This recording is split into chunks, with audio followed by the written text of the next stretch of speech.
All right, we got another episode here for you on Spin That Shit podcast. Today we have Nick Shoulders, round 2, another interview with our buddy Nick. Great guy, he's got a new album coming out, Home on the Rage. We're going to talk about all the juicy details. Me and Garrett are going to pick his brain about it.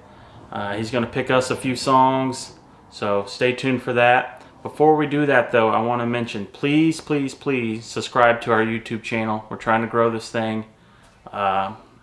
So far so good. We're also on Instagram and Facebook.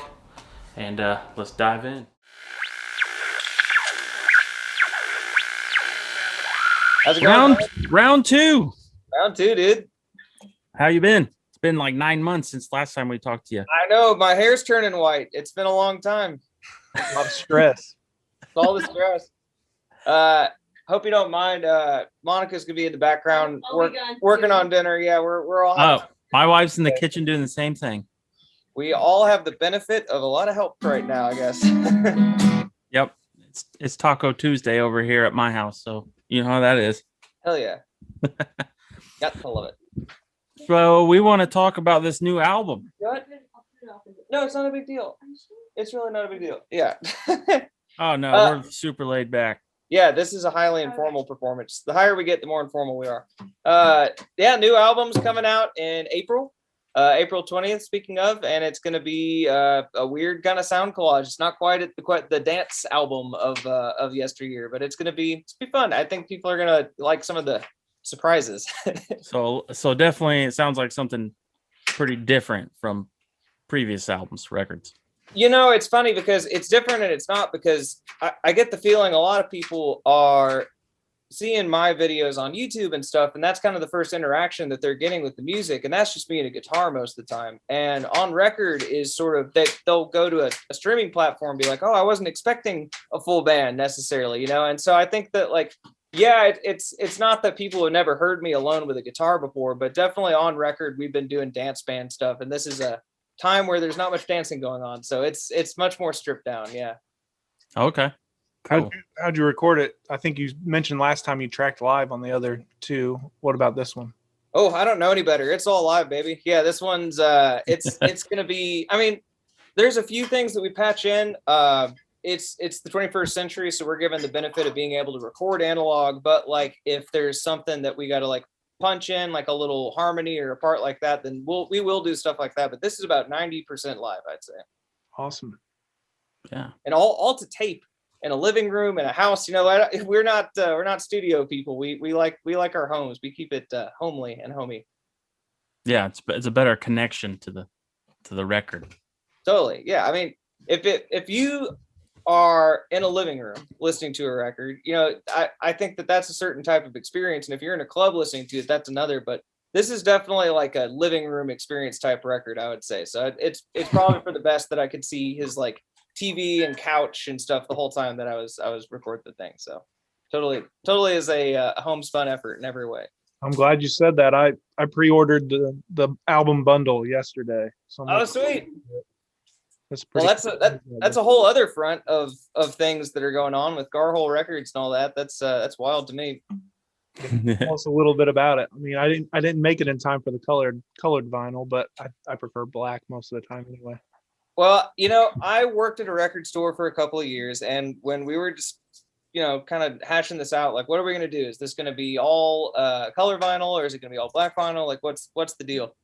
And we like the color vinyl thing. We're glad that people get those and have that special edition, but like, I'm making these for folks to listen to them, you know, and I've heard enough and seen enough nightmares to just really side on the safe end, which is that black vinyl sounds better. So we're trying to get people what they want, and also like maybe sort of steer folks towards a quality threshold that we're more comfortable with. But yeah, we started a dang record label. The pandemic's kind of had things to where like I was talking to some folks and things were going well, but really labels aren't taking on new people right now. And I figured that the best way to kind of help all of our friends' music kind of come up with what's been going on with mine is to just consolidate it and turn it into a label. So yeah, Garhole Records, here we are. Yeah. So that's you on all the like the Garhole label. That's all your artwork, right?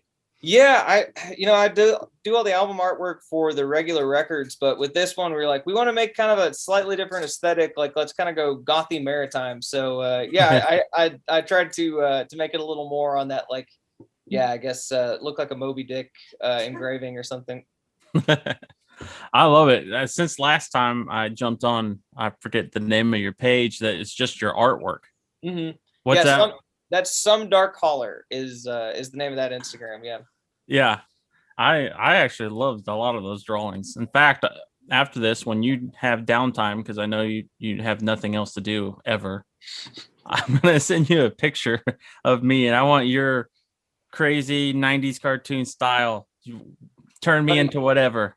Buddy, you got it. I'm all about screwing with people's likenesses. I actually did monster portraits for a second as like a hustling gig where I was living in my van and I would go to a bar and I would like break out a little kid's like drawing table, like a kid's desk that you would, sit in and carve in carve Slayer into.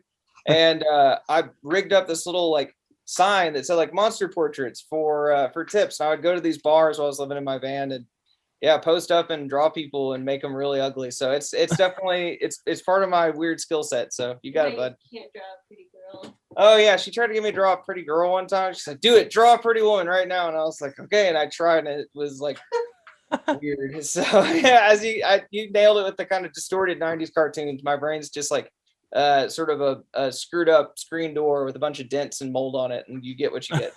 Yeah. You have any hairy situations? Somebody's not happy with their monster portrait and drunk?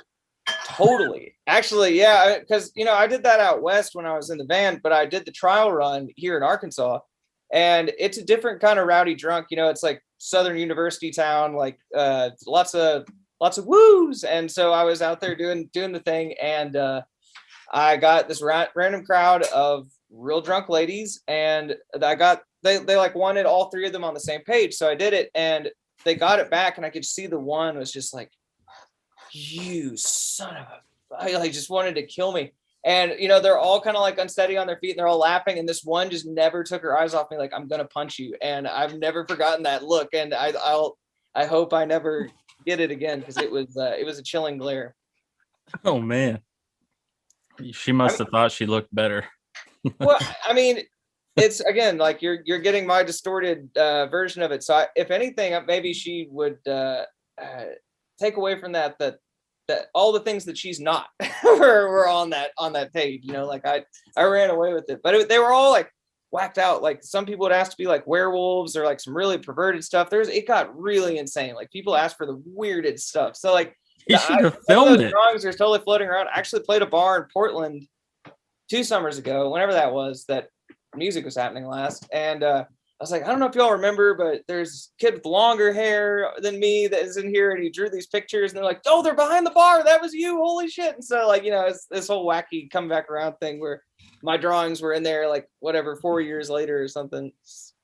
That's hilarious. Great world. One of my favorites I saw was like, it looked like a mural outside, and it was somebody playing a banjo, and they had like noodle arms, crazy looking. I love that one. Thanks, man.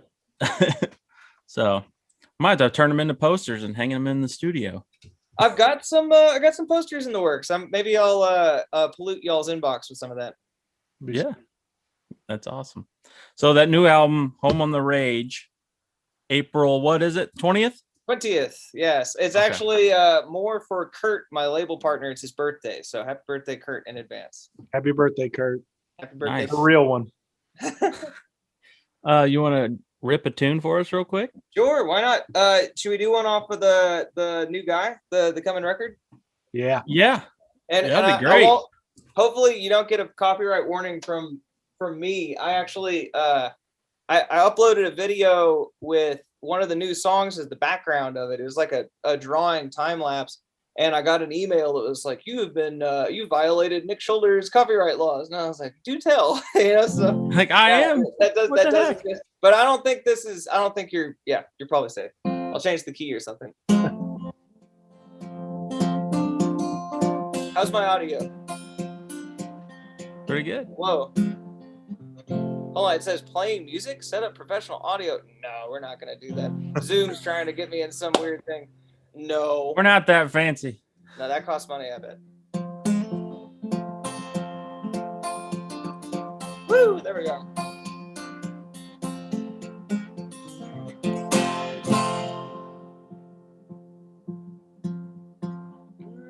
My time's turn at the break of day.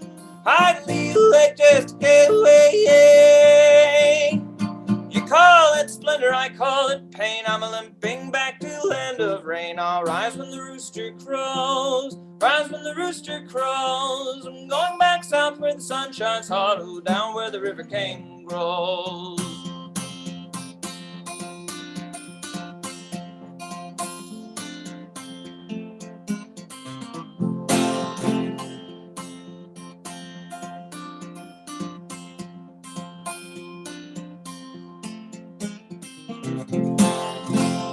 There we go. A little rusty, boys. If you go west, don't go for long. You'll live out homesick country song. Trees and air, my kind of riches. I'll do my best just to keep between the ditches. I'll rise when the rooster crows. Rise when the rooster crows. I'm going back south where the sun shines hot. Oh, down where the river cane grows.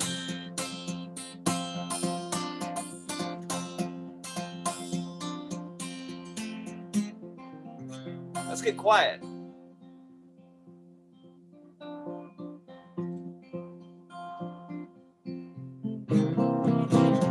little too quiet. Oh, when Gabriel comes to blow his horn, will the scarlet banner at last be torn?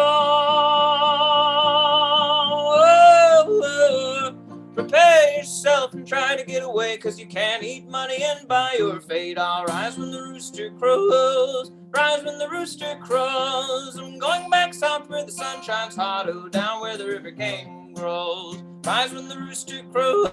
Rise when the rooster crows. I'm going back south where the sun shines hot. Down where the river cane grows.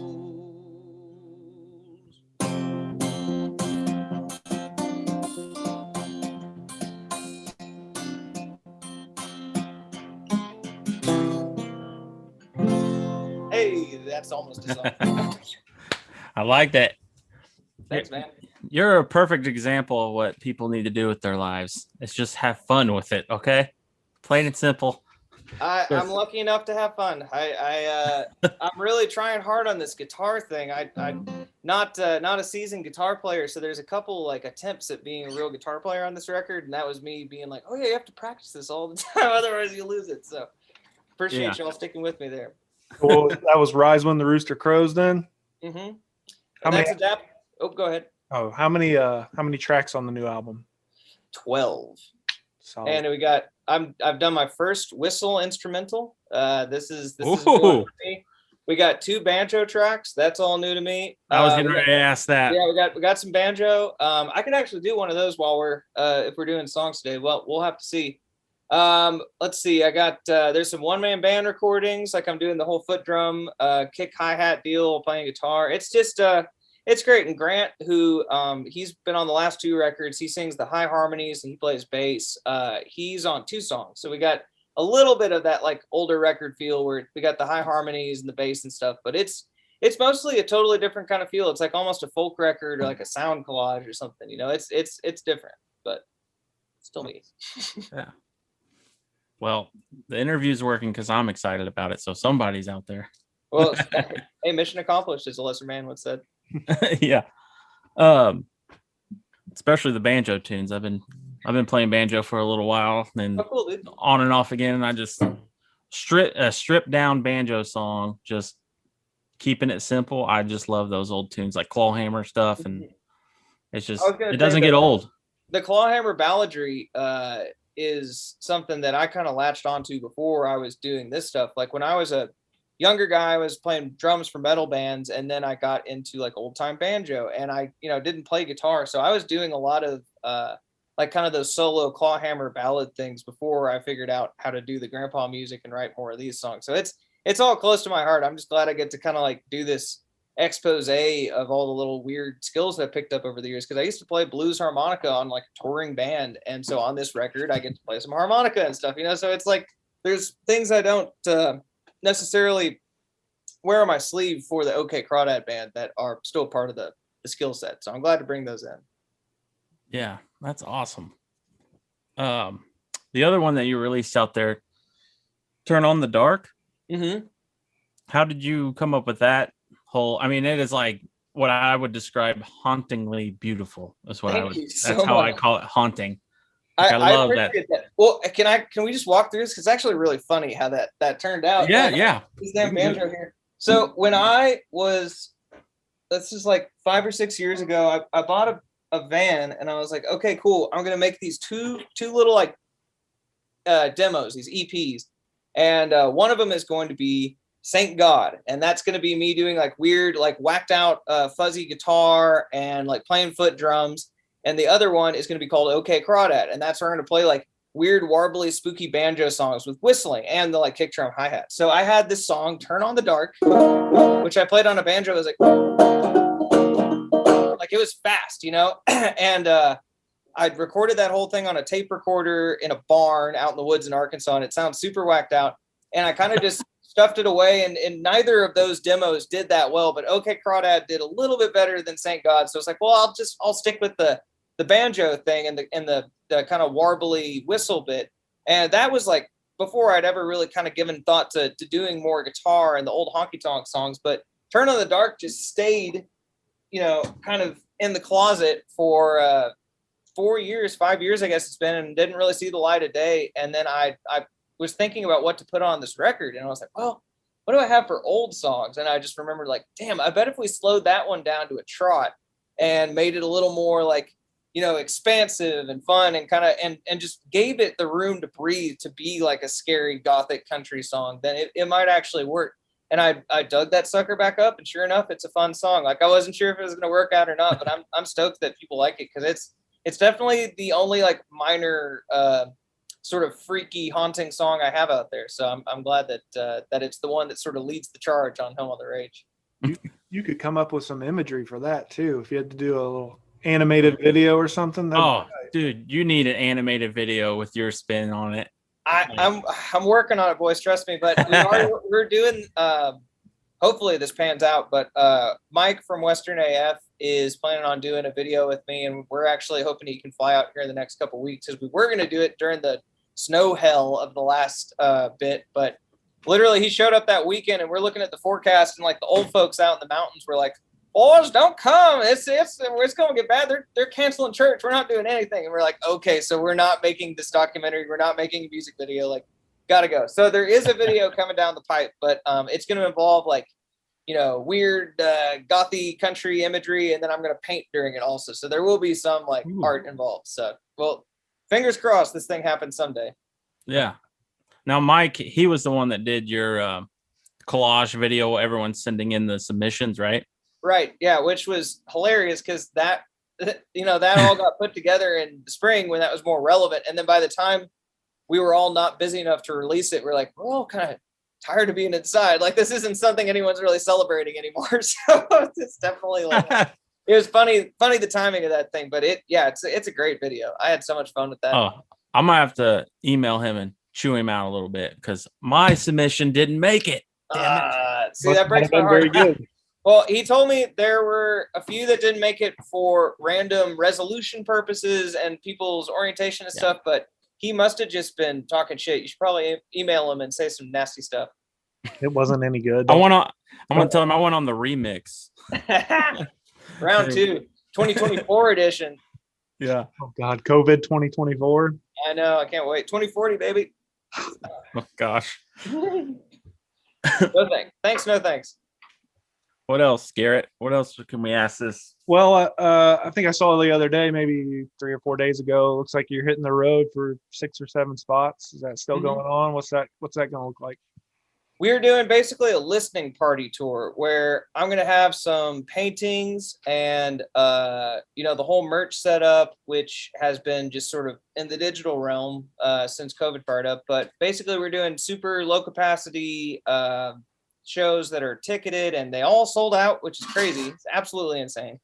But yeah, it's essentially just sort of a chance to like play the songs and do like a Q&A and like talk to folks and do just basically like a very low key, intimate hangout type show that you don't get in most album releases. Like an album release, is usually a very involved kind of thing, but this is going to be like, you know, just a few people in a room with me and a guitar talking about a bunch of weird stuff. We're thinking about making a living room on stage. I don't know if that's going to happen or not.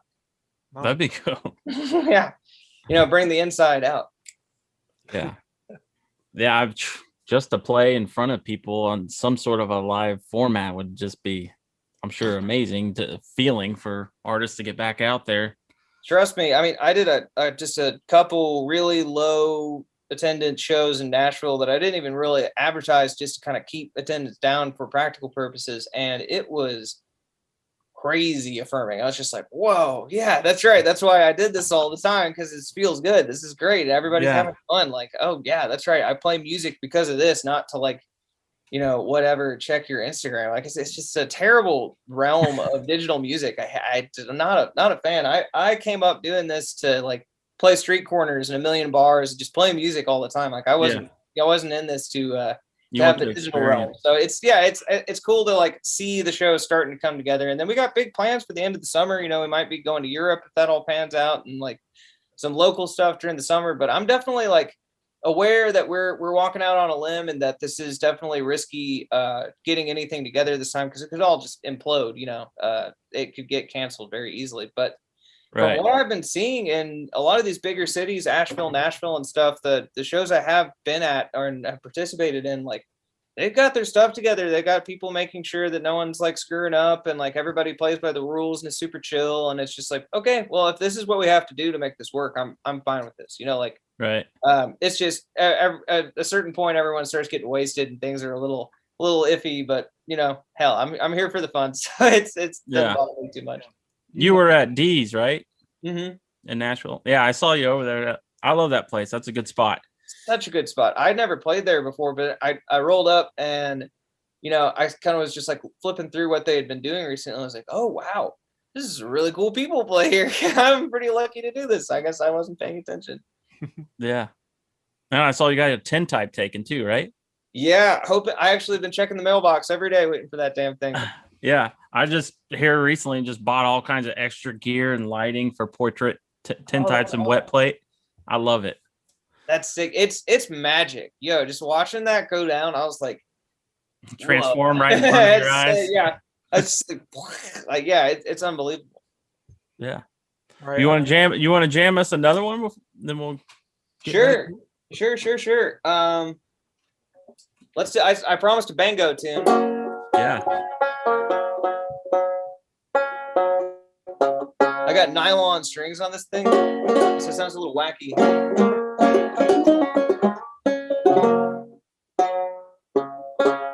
There's this video of this banjo player I like.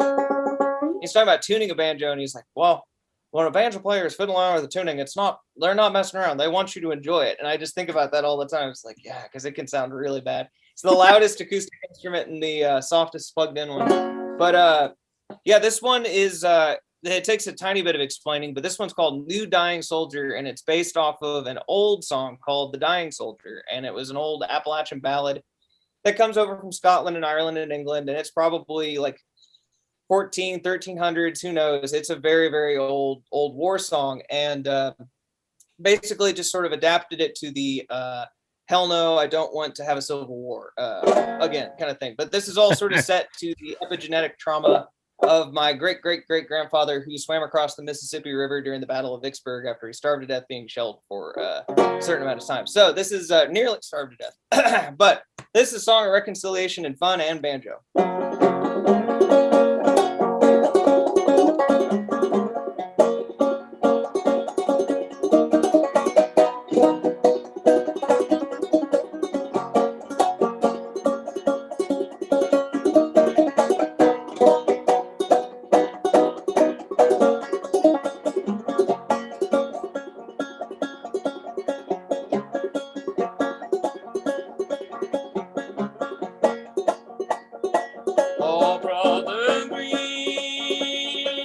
won't you come to me?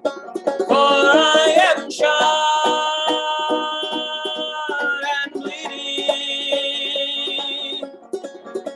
Dig me a grave and stow me away.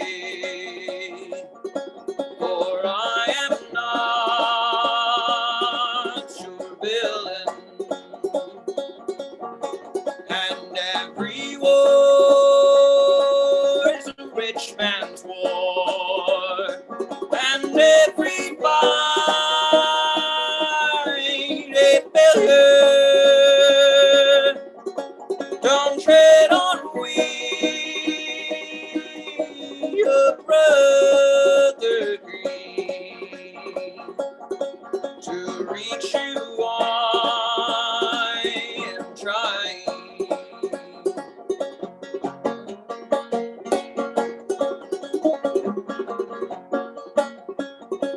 I grew up on a battlefield where boys lay dead and dying. Come tread on we, your brother green. Oh man, I got a repeater. To reach you I am trying.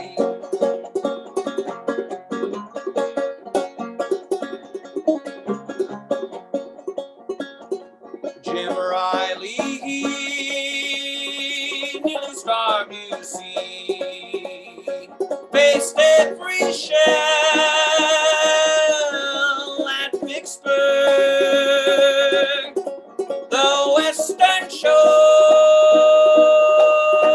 he swam until he reached, and I still hear that water. I will not fear that water.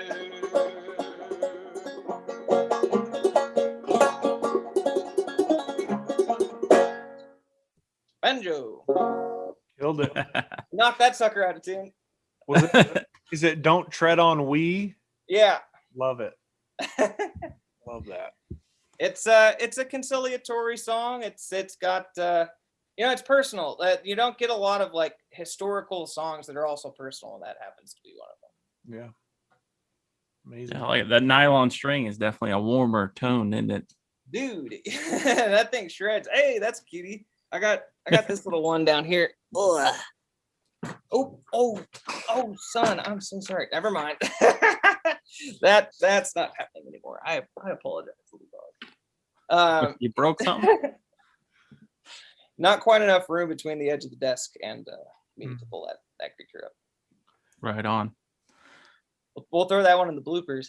Yeah. I've got a serious question here. Let's get back to brass tacks. I've recently learned that you are the representative from Arkansas on TikTok, but you haven't posted in a few days. I saw some gobbling and some calling, but it's been a minute. Yeah, I actually have been considering my venue because I've been made aware and have seen that yodeling is a thing on TikTok. Who'd have thunk it? It's not really something I ever expected, but when I saw the sea shanties coming up, I was like, it's only a matter of damn time before yodeling makes its way on there.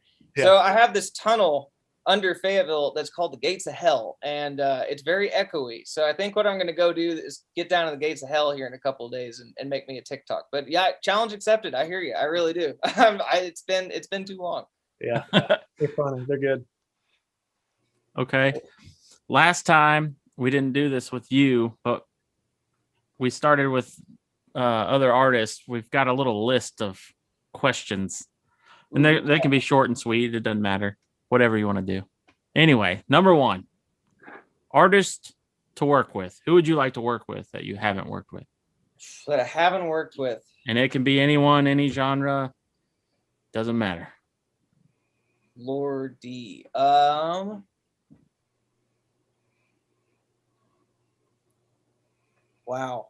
What a toughie. What a real toughie. Okay, well, let me put it this way.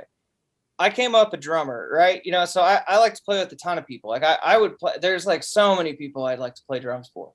But Matt Pike from Sleep, if I could like, you know, just take like 10 Milky Bong rips and then just get locked in a room with Matt Pike for 10 days or something and just like, you know, just be able to bang around on cymbals, that sounds about as close to like my musical needs met forever. Like that would make my millennium.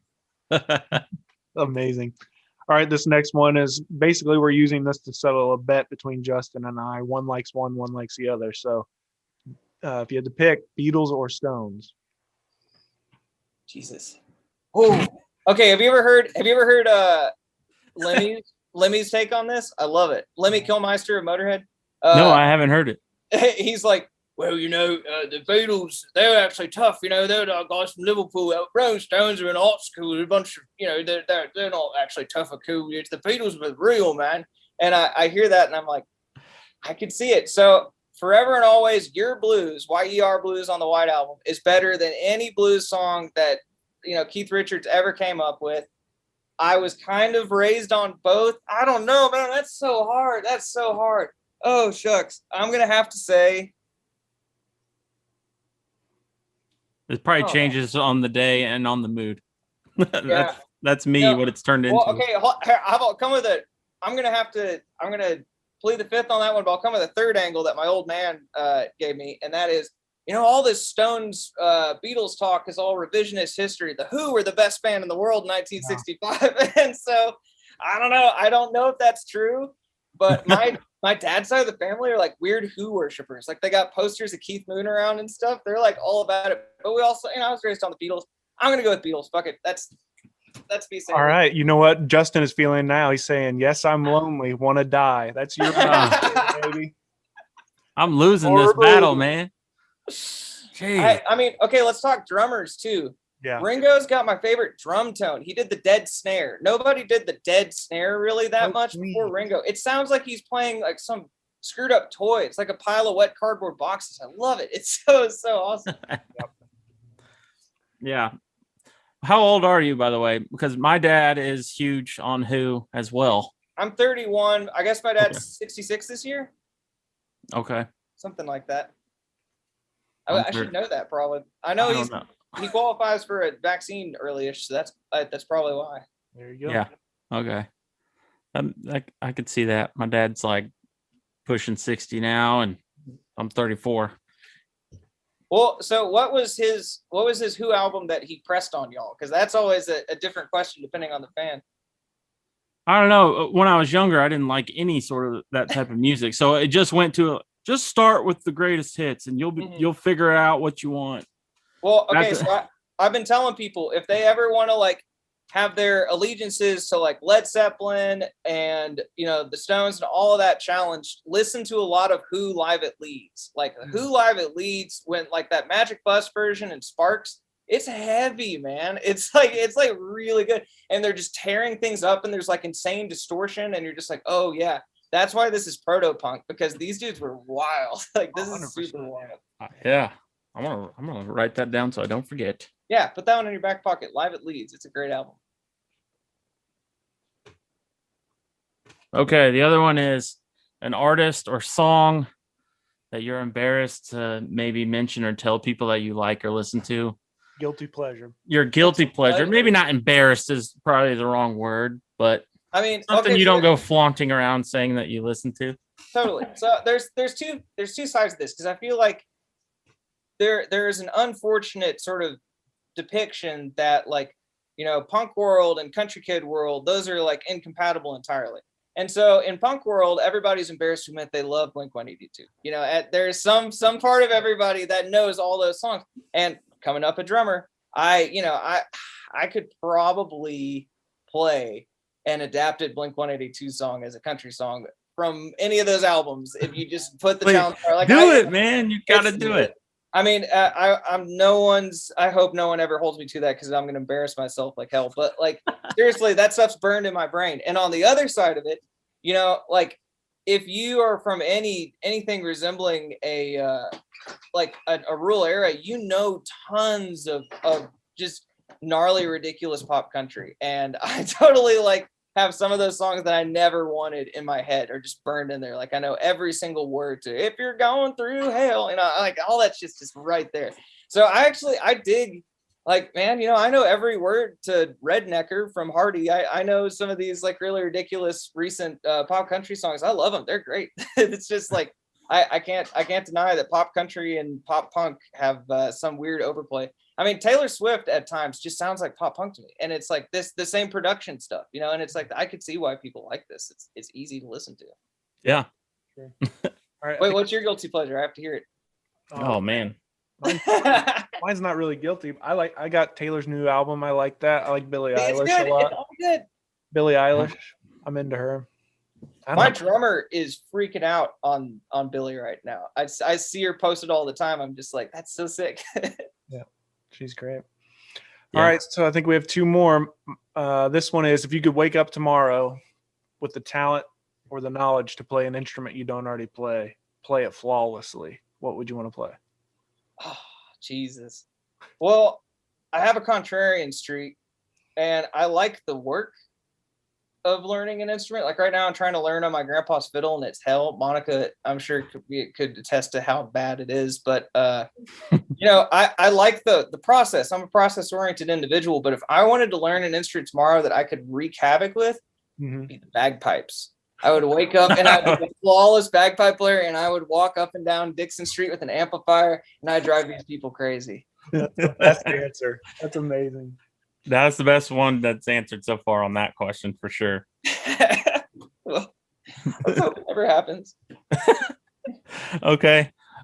Last one is basically, if you could put together your best day ever or best evening out, like what would you want to do with your time? What's the ideal situation of a good ass time,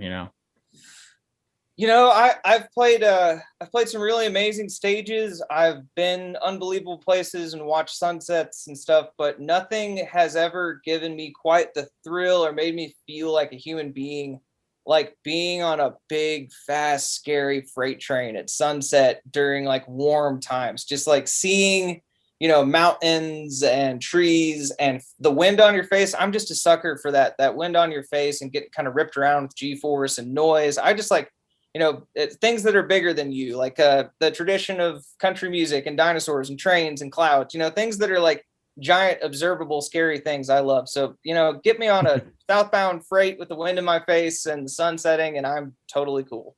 Amazing. Sounds like a song. Some would say. Right on. Gary, got any more questions for him? I think we let the man eat and just remind everybody where they can find your stuff. I don't know. Is it ready back there? Yeah. Just about, yeah. Oh, it's ready. What are you eating? Ready. What is it? Lentil soup or pea soup? Split pea soup. It's gonna be pea good. soup. What are you having, Garrett? Nothing. Oh, I had some chicken and Alfredo I made earlier. So Nice. Sounds better. Well, I was gonna say, if you wanted me to play us out, I've got this mouth bow here. Yeah. Why don't you lead us out with that, and then tell everyone where they can find your tunes and where they should be following you and all that good stuff. Cool. We have one mouth bow instrumental on the new record, and it's you got a burp coming. That's a good one. I keep all my hotel key cards. I think that's against the rules. But here's there's an old Surrey County, North Carolina fiddle tune called John Brown's Dream. It's based off of another song called Pretty Little Miss, I believe, that's of like English Scots origin. But we did John Brown's Nightmare as the song leading into Home on the Rage title track. So this is that.